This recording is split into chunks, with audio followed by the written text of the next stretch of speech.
in home ownership. But for part one, we're going to be joined by Jana Gastellum of the Oregon Environmental Council, and you're welcome to come up whenever you're ready. Jana became Deputy Director for Programs at OEC in December of 2019. She originally joined the organization in January 2010 as their Climate Program Director, leading state and regional work to bring about a healthy, low-carbon, and equitable communities. This includes advancing clean fuels and energy efficiency and limiting and pricing carbon pollution.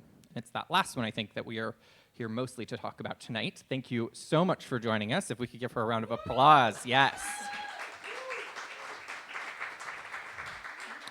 So to start, I know you've prepared some remarks, and so if you can kind of give us the big picture on cap and trade and what we're all talking about and thinking about right now. I will. Well, first, I want to say thank you for everyone being here tonight. Thank you for City Club for inviting us and for hosting so many good forums to inform our communities about a lot of really important issues.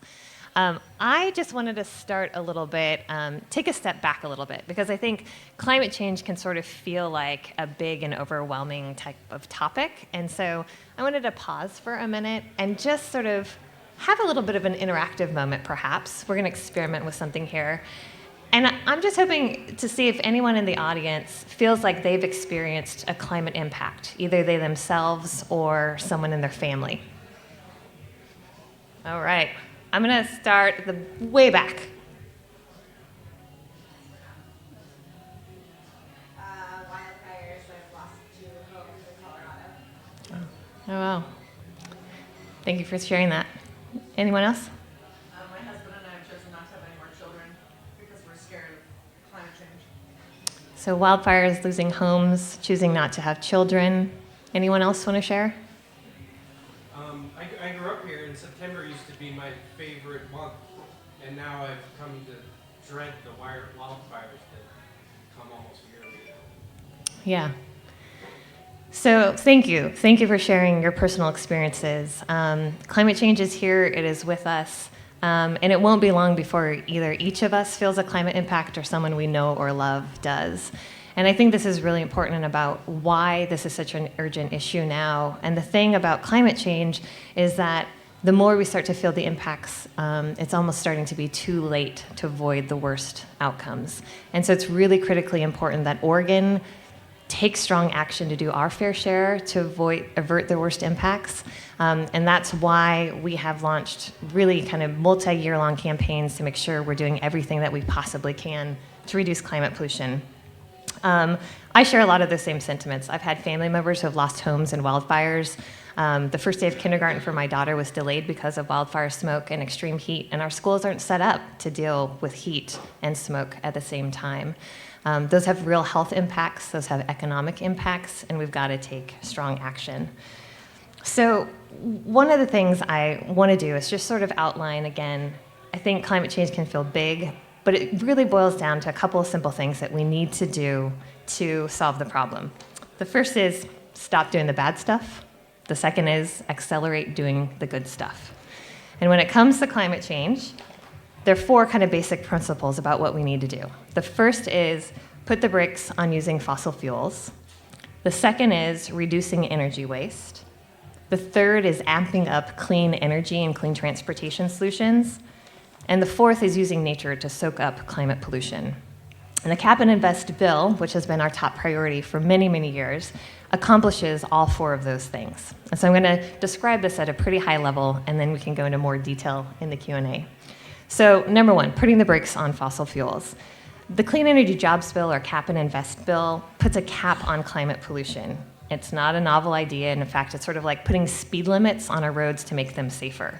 So it puts an overall declining cap on emissions, because what science says is that we have to not only hold our pollution levels steady, but we have to bring them down, and we need to bring them down quickly in the next 10 years, but through 2050 as a timeline. And that's what this bill does. And it's really important that we not make the problem worse. We can't keep digging the hole deeper with fossil fuels and emissions. We've got to reduce them. And the cap sets a limit on overall climate pollution over our major sources. And there are about 80 or so entities in the state that are responsible for 84% of our climate pollution. So the cap applies to those largest emitters in the state. Number 2, reducing energy waste. So the second part of this is that it puts a price on climate pollution. So every year to enforce that cap, there's only a certain number of permits or allowances up to that limit, and that limit is going to decline over time. The largest polluters in the state have to acquire those permits, and pricing that pollution is really important for a couple of reasons. The first is that when something is free, we use too much of it. And climate pollution isn't being factored into any economic decision making right now. It's free, you don't have to think about it, we're not making the right decisions that we need to make. And so this inserts climate into all sorts of decisions that were currently not being made now. And secondly, I think price is really essential for a really basic reason, and that's fairness. Right now, the costs of climate pollution are borne by you and me and our health and our tax base. So fossil fuel companies are not paying to fight the wildfires that are coming through our state.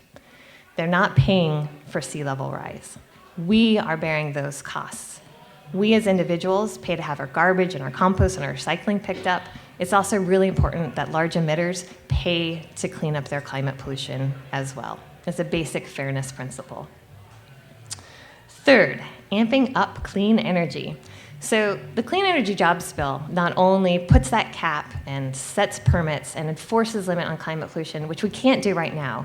Our Department of Environmental Quality requires companies to report on their emissions, but they have no authority to enforce limits on it until we give them new authority. And that's why this is so important to do. But when we auction off those permits or those allowances, we set a price on that pollution, that also means that we're generating proceeds that can be reinvested back into really, really good things.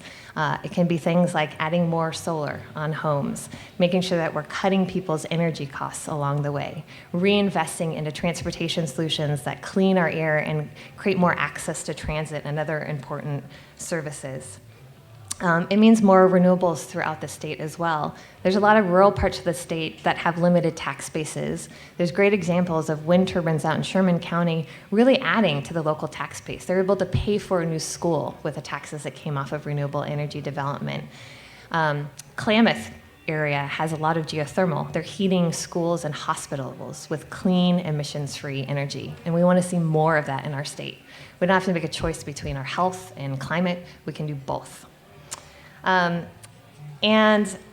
Oregon's bill would do a couple of really interesting things that would be first in the nation. It would take some of those proceeds and the first time ever dedicate it specifically to Oregon tribes and allocate a resource to them. This has never been done with a cap and invest program anywhere in the world that we're aware of. And that's a really interesting kind of breakthrough type of allocation to communities that really need it. The program would also dedicate the majority of proceeds to benefiting communities that are hit first and worst by climate change. Those are communities of color, low-income communities, coastal and rural communities. And the bill says that the proceeds have to benefit those communities in a very direct and specific way. And it also gives communities a seat at the table to help direct what those investments go into so that communities are helping to identify the priorities for investment. The fourth thing is that it also allows nature to help us out along the way. So we've got to be using our trees and our wetlands and our agricultural soils to also soak up climate pollution. It's called carbon sequestration. And the bill allows for qualified offsets to count from some of those areas, but also would reinvest some of those proceeds, giving incentives for restoration. And what's really great about these types of programs is that they also create a lot of co-benefits. So now you're thinking about small woodland owners who are able to protect their forests that also have impacts on our drinking water supplies or salmon runs. And so we might be doing something for the climate, but we're actually creating really good outcomes for communities, for our air, and for our water. And this is a really, really important and powerful part of what the Cap and Invest bill can do. So as I said, Oregon would only be the second state in the nation to put a cap over all of our major sources of climate pollution. California's done it. But there are many other states and countries that have cap and invest programs in place. And we've seen examples from those places where their economies have thrived and their pollution has been cut. The 11 northeastern states that have cap and invest just over their utility sector fared better through the economic downturn and recession than neighboring states that didn't have a similar climate policy in place. That climate pollution is really a drag on our economy. Getting rid of it, becoming more efficient, and investing in local renewables amps up your economy as well. And so there's really great benefits to moving forward. And really at this point, we have no choice, right? Climate pollution is creating real damage and harm, and we've got to change our business as usual trajectory. And we can do it in a way that's really good for our communities and our state as a whole. Doing this type of work, though, I do want to note, it takes a big effort. And we have been really fortunate to have helped launch a really incredible campaign called the Renew Oregon Campaign and Coalition. There are over 70 statewide organizations involved, over 800, close to 1,000 businesses that are endorsing and supporting, 250 agricultural, rural, farming, ranching communities signed on, and a letter of support came and did a lobby day. Public health officials, labor and workforce specialists, business leaders, and faith leaders. All these people are coming together to demand bold climate action in Oregon. We had 1,000 people down in Salem just yesterday. Speaking up, calling out. We have incredible, yes, clap, clap, clap, it's great. And there's been a really, really tremendous and inspiring youth leadership on climate movement. One of the best organizers in Oregon is here tonight, and I have to give her incredible respect and regard for all the work that she's done as well. Her name is Madison Daisy. You should talk to her afterwards. But all this is to say is that it takes a village, it takes a community, and it takes a lot of time and effort. Salem is not an easy place to navigate. It's not a place where things happen quickly, and sometimes unexpected curveballs happen. So last year, we were set up to pass this bill. It was a great proposal. It passed the House 36-24, which was by a wider margin than I think some people had expected. We were hours away from passing the bill through the Senate when the Republican walkout happened. It was not anything that anyone had scenario planned for, wasn't in any of our campaign plans, but it did happen. But it did not stop the movement. People came back, people coalesced. Our coalition across the state said, we can't give up. We've got to keep going, and in fact, it's even more important and urgent now to keep moving forward. So we've worked with the governor to make sure that this is a top priority. Leaders in the House and Senate, again this year, have said this is a priority. We also expect that this year that there need to be different types of backstops in case the legislative process unfolds again. So there are ballot measures on the table, and we expect that the governor will use her executive authority if legislation doesn't pass as well. So that's the big picture overview. The bill right now is expected to pass out of its committee in the Senate. It will then move to the Ways and Means Committee. From there, it would move to the Senate for a floor vote, and then it would go on to the House. And session wraps up on March 8th. So all of this has to happen very quickly. So that's the snapshot, that's the overview. I'm happy to answer lots of questions in the amount of time that we have allowed. That's perfect. Thank you so much. Let's give her a round of applause for that.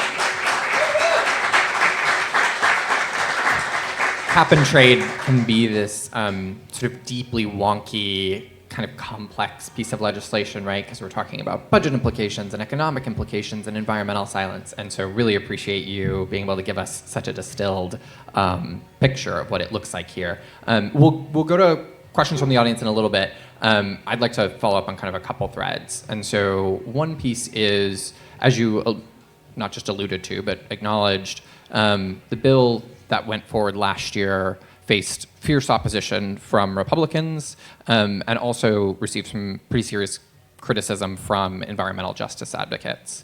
And so what are the highlights of what is different about the bill this year? Yeah, well, there's been a lot of engagement with Republicans throughout really the last 3 years. There were work sessions in 2017. The bill had 21 hearings and work sessions in 2019. I think it probably had the most process of any bill, possibly. And that has continued. There's been a number of public hearings, including a Saturday session that some people in this room I know participated in. So I think it's really fair to say that Republicans have been heard. A lot of their ideas have been embedded. In fact, Cap and Invest as a concept was actually first championed by a Republican governor in California, Governor Arnold Schwarzenegger. And so the concept really can and should be bipartisan.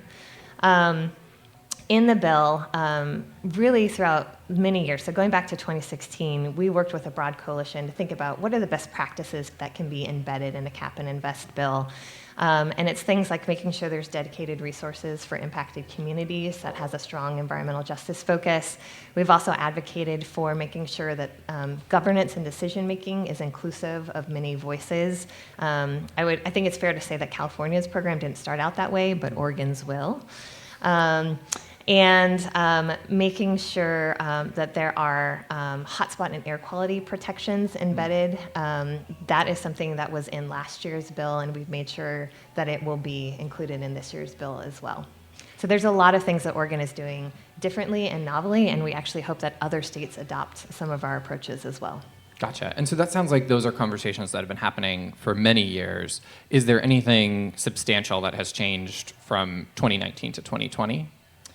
Yes, there are a couple of things. The treatment of the transportation sector. So transportation is the largest share of our greenhouse gas emissions in the state. A cap and invest program has to cover the transportation sector. What is new this year is that they are phasing in who has to purchase their allowances initially and where there can be sort of retiring of allowances on behalf of other parts of the state. So all of transportation is under the cap, but who has to actually buy those allowances will now vary by county. So sort of the western part of the state goes first, and then kind of other areas, more kind of central areas, phase in. And then the bill currently states that Eastern Oregon never fully comes into the auction part of the program. Mm-hmm. And that's super helpful. So there was still a timber unity rally a couple days ago, and you're still sort of seeing from sort of rural logging interests some real concerns. And folks, I think the narrative that you keep hearing is that this legislation will reduce global carbon emissions by a fraction of a percent, arguably making a very tiny impact on global warming, while really hammering low-income communities and rural communities. And so that's the narrative you're hearing out of sort of rural logging communities in particular. How do you respond to that? How do you engage with that and bring those folks into conversation? Yeah, well, if anyone was watching, because I'm sure you're all riveted, you're watching legislative hearings on the same pace that I am constantly. It's as riveting as CNN, I think. Yeah. So I think first of all, it's really important to acknowledge that Timber Unity doesn't represent all of rural Oregon. And there are a number of really excellent dynamic speakers, a panel of 3 women actually who came from different parts of the state to represent rural voices who support cap and invest and climate action. So I think that's really important. The Renew Oregon steering committee is also guided by PCUN, their farm workers' rights group. They represent rural voices as well who are on the front lines of climate impacts. The affiliated tribes of Northwest Indians, Sustainable Northwest. There are many other rural voices who really care about this and making progress as well. The bill actually really takes into account the needs of different communities around the state, and particularly low-income households. There are special rate classes that can be established. Utility bills, electricity bills won't be impacted at all. And really, I think what we need is to think about the current system right now, dependent on fossil fuels and primarily driven by single occupancy vehicles, doesn't actually serve low-income communities very well. And what we need as a state is to reinvest back into solutions that actually serves communities in ways that are needed, and we've historically underinvested in those communities. To have climate dollars on the table to help those communities out, I think is a real benefit. Absolutely. So HB 2020, last year's bill, was also opposed by some environmental justice advocates who some called it a pay-to-pollute scheme and raised concerns that the state was functionally trading clean air in low-income communities for revenue.